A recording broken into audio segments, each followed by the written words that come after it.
দেশের স্বাস্থ্য ব্যবস্থাকে একটি সমন্বিত ডিজিটাল পদ্ধতির আওতায় আনতে ন্যাশনাল ই-হেলথ প্ল্যাটফর্ম গড়ে তুলতে পাইলট প্রকল্প গ্রহণের নির্দেশ দিয়েছেন প্রধানমন্ত্রী তারেক রহমান।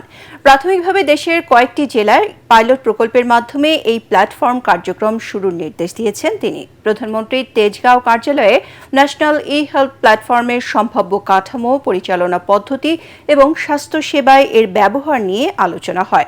প্রাথমিকভাবে কয়েকটি জেলায় পাইলট প্রকল্প বাস্তবায়নের মাধ্যমে প্ল্যাটফর্মের কার্যকারিতা, সমস্যা, ব্যয় ও বাস্তবায়নের উপযোগিতা যাচাই করা হবে। সভায় প্রধানমন্ত্রী স্বাস্থ্যসেবায় তথ্য প্রযুক্তির কার্যকর ব্যবহার নিশ্চিতের নির্দেশ দেন। বলেন, সাধারণ মানুষ যাতে সহজে সুফল পায় তা দেখতে হবে।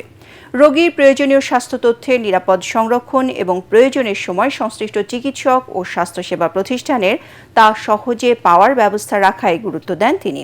তারেক রহমান বলেন, প্ল্যাটফর্ম তৈরির ক্ষেত্রে তথ্যের নিরাপত্তা ও ব্যক্তিগত গোপনীয়তা নিশ্চিত করতে হবে। সভায় স্বাস্থ্য ও পরিবার কল্যাণ মন্ত্রী, প্রতিমন্ত্রী সহ সংশ্লিষ্ট দপ্তর ও বিভাগের ঊর্ধ্বতন কর্মকর্তারা উপস্থিত ছিলেন।